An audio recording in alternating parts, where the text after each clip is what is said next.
for the National Religious Freedom Day, something very important and very special, and special to me and the people that are gathered around me.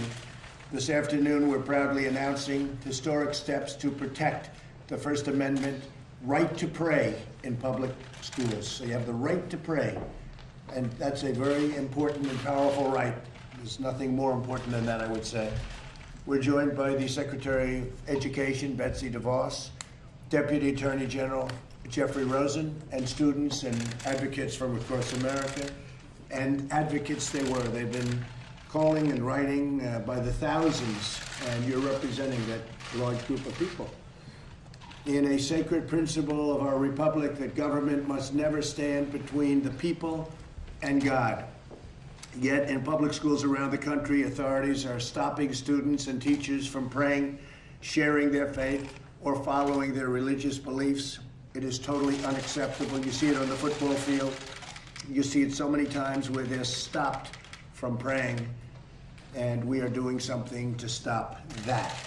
Tragically, there is a growing totalitarian impulse on the far left that seeks to punish, restrict, and even prohibit religious expression. Something that, if you go back 10 years or 15 years or 20 years, it was unthought of that a thing like that could even happen, that anybody would even think of something like that happening. That is why today my administration is issuing strong new guidance to protect religious liberty in our public schools. The right of students and teachers to freely exercise their faith will always be protected, including the right to pray. So we call this the right to pray. Is that a good idea? Good, right? You like that, right?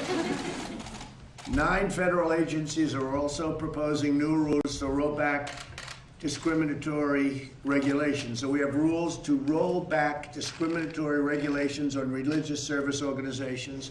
And earlier this afternoon, my White House released a new memo to make sure federal funding is never used to violate the First Amendment, which is a very big deal. With us today is Hannah Allen, a high school freshman from Texas. Hannah, would you tell us what happened at your school with respect to you and prayer? Hannah?